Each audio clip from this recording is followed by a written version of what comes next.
Rain lashed against the stone battlements as Rosalind watched her future shatter. Not with a roar, but with a quiet glint of silver on another woman's finger. 10 years of devotion erased in a single night. A queen does not beg. She simply finds a darker, far more dangerous king. High in the craggy peaks of the Western Territories stood Aylesbury Keep, the ancestral stronghold of the Silvermont Pack. For generations, it had been a fortress of cold stone and unyielding tradition, and for the last 3 years, it had been the home of Rosalind Mercer. She had not been born to the Silvermonts. She was a daughter of the lowland valleys, traded in a political marriage to Alpha Coulter Montgomery, to secure a vital trade route and end a century-long border dispute. Rosalind had done everything expected of her and more. She had bled on the battlefield alongside Coulter's warriors, her tactical brilliance turning the tide during the grueling winter sieges. She had organized the castle's chaotic ledgers, mended the fractured alliances with neighboring lords, and warmed Coulter's bed, believing that the quiet, steady rhythm of their partnership was the foundation of a profound, if pragmatic, love. Tomorrow was the winter solstice, the sacred day when she would finally be presented to the elders and formally crowned as Lunar of the Silvermont Pack. The corridors of Aylesbury were draughty and steeped in the scent of damp wool and roasted venison as Rosalind made her way toward Coulter's private solar. In her hands, wrapped in oiled leather, was a hunting dagger forged of rare ironwood and star metal, a solstice gift for her Alpha. She rounded the corner, her soft-soled leather boots making no sound against the flagstones. The heavy oak door to the solar was slightly ajar, casting a sliver of warm, flickering firelight into the dim hallway. Rosalind reached out to push it open, but a sound stopped her cold. It was a breathless, musical laugh. "You shouldn't," a woman murmured, her voice dripping with feigned modesty. "What if she sees it? What if the elders recognize it?" Rosalind froze. The voice belonged to Genevieve Hastings, the newly widowed daughter of a minor baron who had been staying at the keep for the past month under the guise of seeking pack protection. "Let them recognize it," Coulter's deep, familiar baritone replied. The sheer adoration in his tone, a softness Rosalind had never once heard directed at her, was a physical blow to her chest. "The elders care only for strength, and my strength comes from you, Genevieve. Rosalind is a political necessity, a cold, calculating woman I was forced to take. But you are my soul." Rosalind's breath hitched in her throat. She pressed her back against the freezing stone wall, her grip tightening around the leather-wrapped dagger until her knuckles turned white. "But the ring, Coulter." Genevieve sighed, the rustle of heavy velvet, suggesting she was shifting closer to him. "It is the Lunar's ring." "It is merely a trinket until I say otherwise," Coulter dismissed arrogantly. "It has sat in the pack vaults for a century. I had the jewelers resize it for your delicate hand. When I look at you wearing it, I know who the true Lunar of my heart is. She will get a lesser band tomorrow at the ceremony. No one will question the Alpha." Unable to stop herself, Rosalind leaned just a fraction of an inch to peer through the crack in the door. There, standing before the roaring hearth, was her mate. Coulter's towering frame was bent intimately over Genevieve, his lips pressed to her neck. But it was not the physical betrayal that caused the air to completely leave Rosalind's lungs. It was the object catching the firelight on Genevieve's right hand. It was a massive deep-sea sapphire, flanked by twin crescent moons, carved from raw diamond, set in ancient braided silver. It was not a trinket from the Silvermont vaults. It was the Mercer family heirloom. It was Rosalind's own grandmother's ring, entrusted to Coulter upon their betrothal to hold until the day she was officially made Lunar. It was the most sacred relic of her bloodline, a piece of her heritage that she had sacrificed to prove her loyalty to him. and he had given it to his mistress as a token of illicit affection. A lesser woman might have kicked the door open. A lesser woman might have screamed, shifted into her wolf form, and torn the room apart in a storm of fur and claws. But Rosalind was a strategist. She possessed a mind forged in the fires of political survival. She looked at the ironwood dagger in her hands, a bitter smile touching the corners of her mouth. She had spent 3 years building Coulter into a respectable alpha, feeding him strategies, masking his weaknesses, and managing his unruly lords. He believed his power was absolute, completely blind to the fact that she was the mortar holding the stones of his castle together. Silently, Rosalind stepped back from the door. She did not shed a single tear as she walked back down the corridor. The love she had nurtured for Coulter Montgomery died on those cold flagstones, replaced by a chilling, absolute clarity. If Coulter wanted to rule with his mistress wearing her stolen heritage, he could do so. But he would do it without his chief tactician, without his political shield, and most importantly, without the Southern Valley alliances that kept the Silvermont borders secure. The great hall of Aylesbury Keep was a cacophony of roaring fires, clashing tankards, and boisterous laughter. The pre-solstice banquet was in full swing.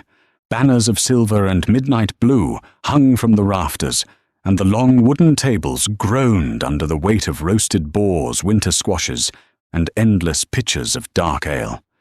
At the high table, Rosalind sat beside Coulter. She wore a gown of deep emerald velvet, her posture immaculate, her face an unreadable mask of serene nobility. To the hundreds of pack members in the hall, she was the picture of a dutiful, supportive future Luna. Coulter played his part, well raising his goblet to her, leaning in to whisper sweet, meaningless platitudes for the benefit of the watching elders. But Rosalind tracked his gaze. Every few minutes his eyes would dart to the lower tables, landing specifically on Genevieve Hastings.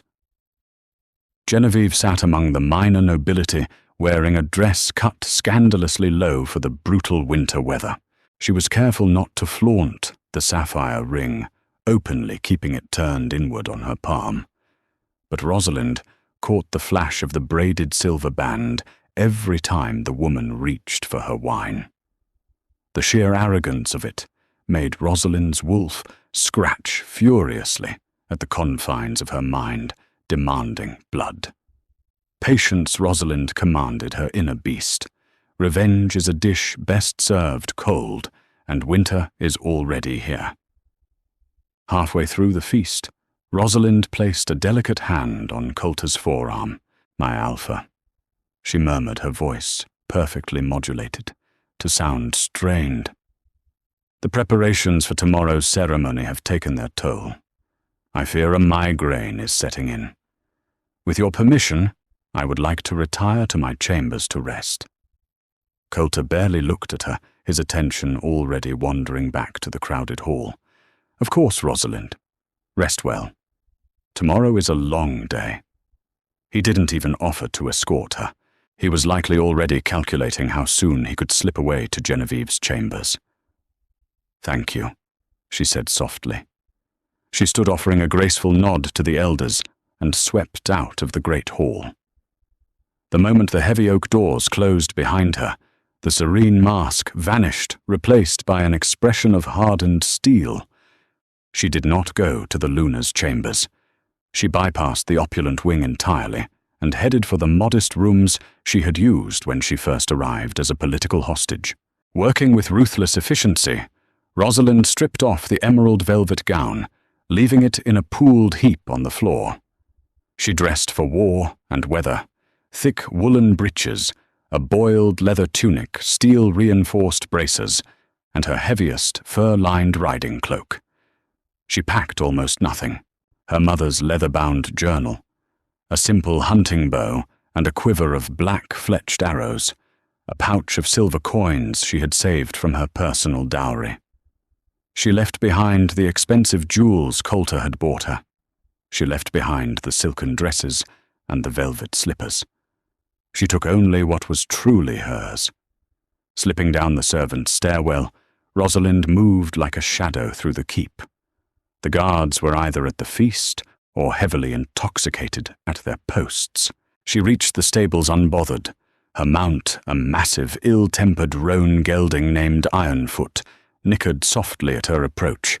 He was a war horse, not a show pony, and he was the only creature in this castle she trusted. "Quiet now, old friend," she whispered, throwing the heavy saddle over his back and securing the girth. Within minutes, she was riding out the rear postern gate, slipping into the howling blizzard that had begun to sweep across the mountains. She did not look back at Aylesbury Keep. Her destination was not her homeland in the southern valleys.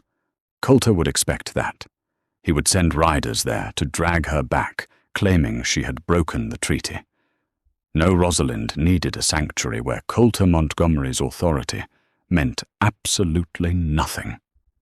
She needed leverage. She pointed Ironfoot north toward the treacherous, jagged peaks of the Obsidian Ridge. It was a forbidden territory, a desolate and terrifying landscape ruled by the Shadowfell Pack. Their leader was Keith Ashbourne, known throughout the continent as the Dark Alpha King. He was a ruthless warlord, a conqueror, who had united the savage northern clans through sheer force of will and spilled blood. The Silvermonts feared him. Coulter had spent the last 3 years fortifying the northern borders, terrified of an invasion. It took Rosalind 4 grueling hours of riding through knee-deep snow and blinding winds to reach the borderlands. The transition was stark. The pine trees here were twisted and black, the air noticeably colder, thick with an ancient primal magic. She had barely crossed the territorial line when the shadows themselves seemed to detach from the trees. Ironfoot reared, letting out a panicked whinny as massive dark wolves, each the size of a draft horse, stepped out of the blizzard, entirely encircling them. Their eyes glowed with an eerie, unnatural amber light. Rosalind didn't draw her bow. She knew better than to show hostility in a predator's den. She kept her hands visible, resting them on the saddle horn, and projected calm authority, forcing her heart rate to slow. The circle parted. A lone figure walked through the snow. He was not in wolf form, though he moved with the silent, predatory grace of one. Keith Ashbourne was a terrifying sight. He stood well over 6 feet, clad in dark, heavy armor and a cloak of dire wolf fur. His face was ruggedly handsome, but marred by a jagged, pale scar that slashed through his left eyebrow down to his cheekbone. His eyes, piercing ice-cold grey, locked onto her, instantly assessing her threat level, and finding it entirely different from what he expected. He stopped a few paces from her horse, the freezing wind whipping his dark hair. "It is a bold and foolish thing," Keith's voice rasped, cutting through the howling wind like a serrated blade. "For the future Lunar of the Silvermonts to ride into my territory on the eve of her coronation. Are you lost, Rosalind Mercer, or are you a spy sent by your cowardly mate?" Rosalind met his icy stare without flinching. "I am no one's mate, King Keith, and I am exactly where I intend to be." Keith tilted his head, his eyes narrowing, as he took in her practical riding leathers, the lack of an escort, and the unmistakable bitter scent of betrayal clinging to her. "You come to my borders alone, in the dead of night, smelling of broken bonds. Why, because Coulter Montgomery is a fool who gave my family's heritage to a mistress," Rosalind said, her voice steady and echoing clearly over the storm. "And because I possess every structural weakness, troop movement, and supply route of the Silvermont Pack in my head. I know you plan to march south in the spring, Keith. I can give you Aylesbury Keep without a single drop of your warrior's blood being spilled." A heavy silence descended upon the clearing, save for the whistling wind. The massive wolves around them bristled, waiting for their king's command. Keith Ashbourne stared at the lone woman on the horse. He saw the fire in her eyes, a dangerous, consuming inferno born of absolute betrayal. A slow, dark smile curved his lips, transforming his scarred face into something terrifyingly magnetic. He stepped forward and extended a massive, leather-clad hand toward her. "Get down, Rosalind Mercer," the Dark Alpha. King murmured his voice, rumbling with a sudden, intense, dark promise. "Let us talk of war and ruined kings."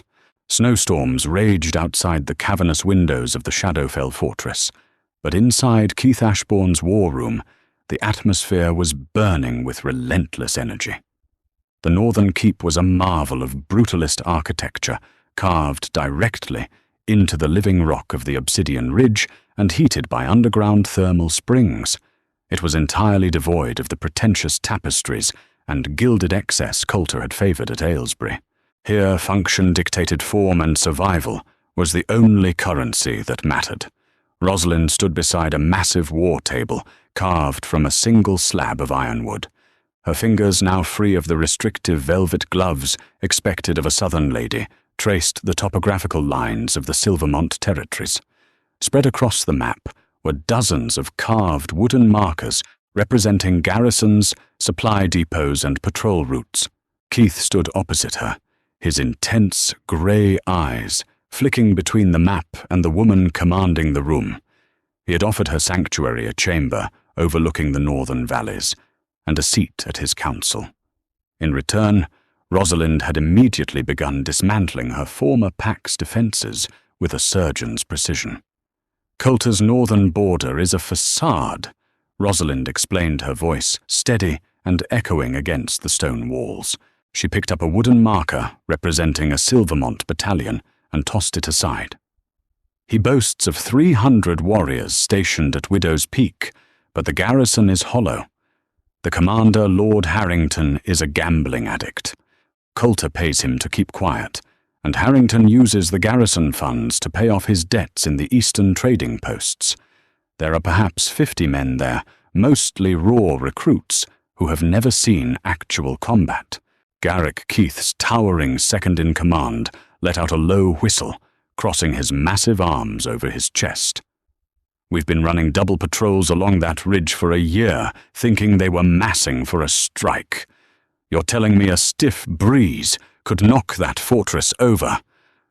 A stiff breeze and a quiet purse." Rosalind confirmed, meeting Keith's gaze. "But you will not strike there. It is a distraction. If you want Aylesbury, keep you take the forgotten smuggler routes through the Oakhaven Valley. Coulter had them sealed on paper to appease the elders, but the physical barricades were never built. He funnels undocumented southern wine through those caves to avoid the council's tariffs." Keith leaned heavily against the table, the firelight catching the jagged pale scar running down his face. "You built his kingdom, Rosalind. I have watched the Silvermonts grow prosperous over the last 3 years, and I credited Coulter's sudden strategic genius. Now I see the truth. The architect was hidden in the shadows, while the puppet took the applause." "A mistake I will not make twice," Rosalind replied smoothly, refusing to look away from the predatory intensity of his stare. Over the passing weeks, a profound shift had occurred within Rosalind. The stifling cage she had lived in had been shattered, and Keith Ashbourne was nothing like the monster the southern rumours painted him to be. He was ruthless, certainly, and violently protective of his people, but he ruled with a fierce meritocracy. He listened to his warriors, he fought in the vanguard, and above all he respected competence. He did not treat Rosalind as a fragile prize or a political hostage. He treated her as an equal. Late one evening after the council had dispersed, Keith remained in the war room, polishing the broadsword he carried into battle. Rosalind sat by the hearth, reading through a stack of northern supply manifests. "My scouts returned from the southern border." Keith murmured, his deep voice breaking the comfortable silence. Rosalind paused, marking her page. "And what did they report?" "Coulter is in a frenzy," Keith said, setting his sword down and walking toward her.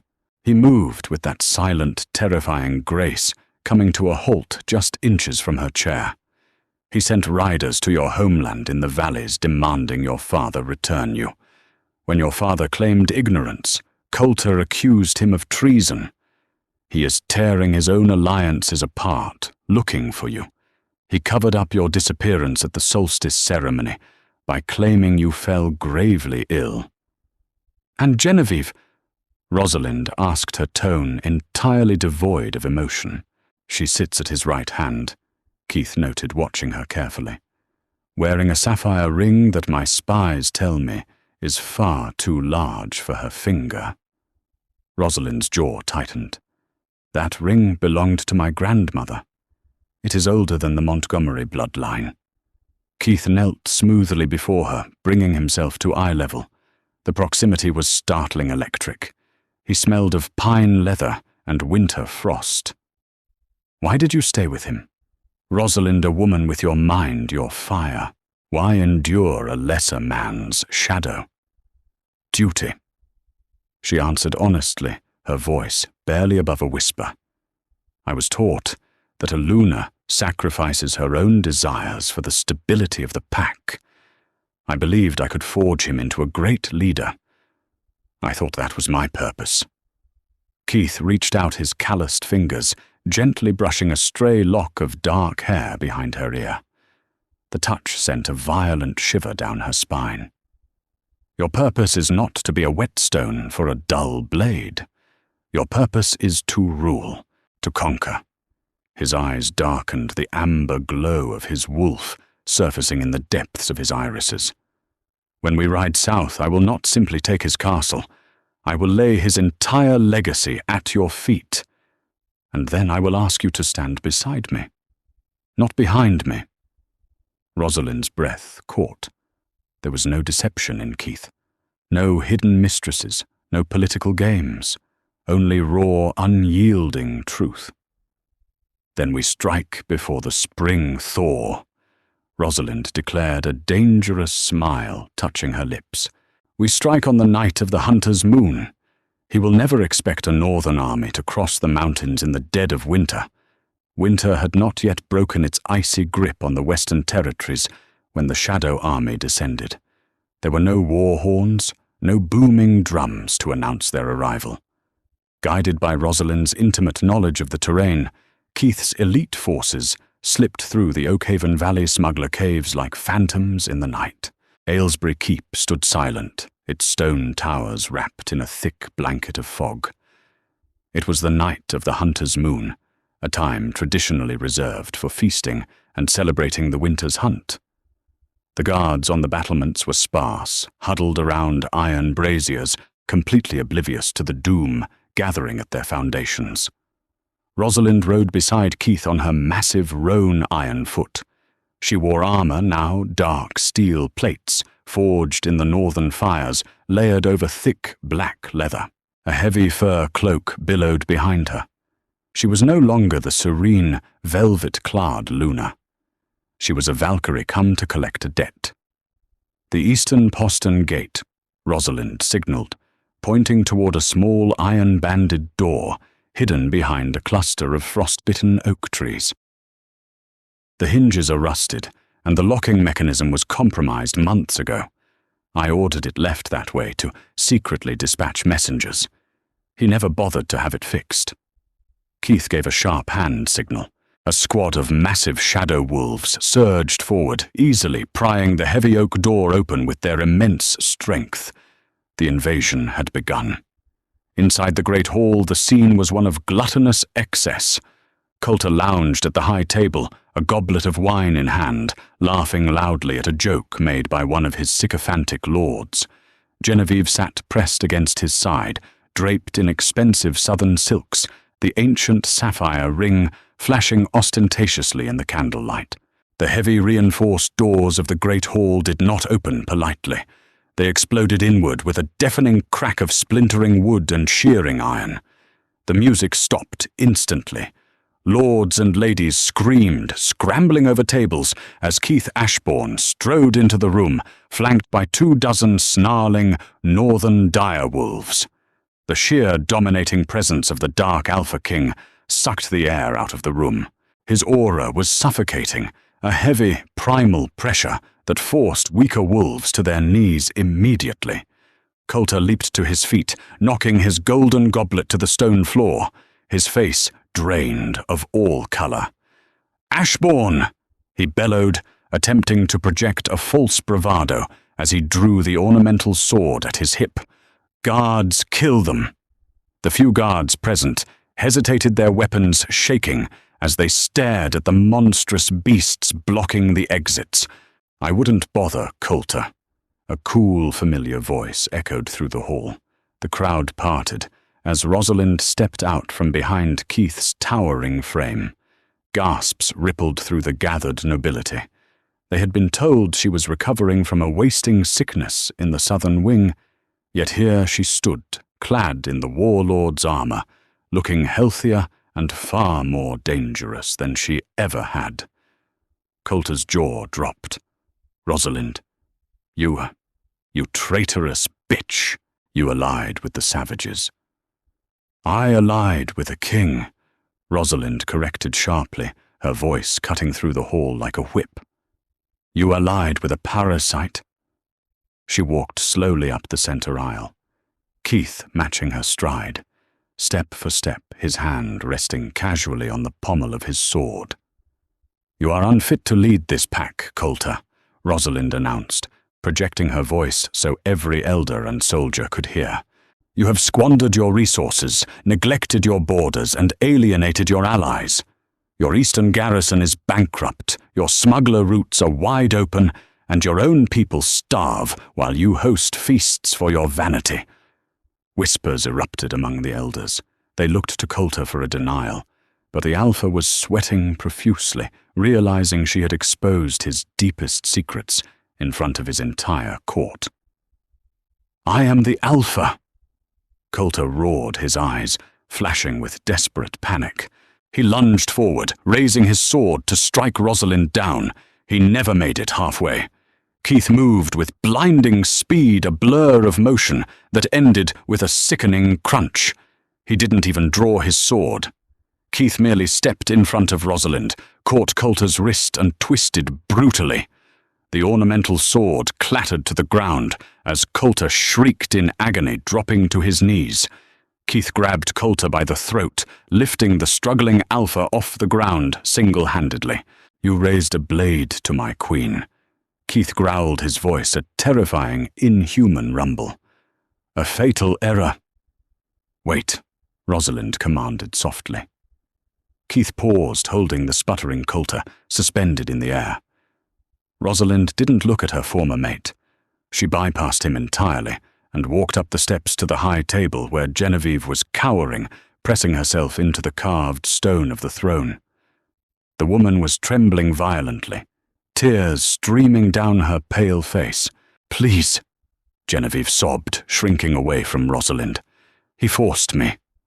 I didn't want any of this." Rosalind looked down at the mistress with absolute contempt. She didn't waste words. She simply reached out, grabbed Genevieve's right hand, and violently yanked the ancient sapphire ring off her finger. The braided silver scraped roughly against Genevieve's knuckle, making her cry out. Rosalind held the ring up to the candlelight, inspecting the deep-sea sapphire to ensure it was undamaged before slipping it onto her own finger. It fit perfectly. "You may have the scraps he leaves behind," Rosalind told the shivering woman, "but you will never wear my legacy." Turning back to the hall, Rosalind looked at the elders. "Aylesbury Keep now belongs to the Obsidian Ridge. Keith Ashbourne is your sovereign. Those who bend the knee will be protected, fed, and trained to fight like true warriors. Those who resist can join Coulter in the freezing dungeons below. Make your choice." As one, the elders of the Silvermont pack dropped to their knees, bowing their heads to the new king and his tactician queen. Keith threw Coulter aside like a broken doll. The former alpha scrambled backward, humiliated, defeated, and stripped of his rank in a matter of minutes. Guards loyal to the new regime quickly hauled him away, his furious protests echoing faintly down the stone corridors. The great hall fell into a stunned, reverent silence. Keith stepped up to the dais, turning to face Rosalind. He didn't sit on Coulter's ornate throne. Instead, he took Rosalind's hand, the one bearing the ancient sapphire ring, and pressed a slow, deeply respectful kiss to her knuckles. "My Luna." Keith said his voice loud enough for the entire court to witness the sealing of their bond. Rosalind looked into his storm-grey eyes, feeling a profound, unshakable sense of belonging. She had not just reclaimed her heritage. She had found a partner who matched her fire. Together they would rule the North and the West, a force of intellect and raw power that the continent would never forget. Dive into a world where power, intellect, and raw ambition collide. If you loved Rosalind's ruthless strategic revenge,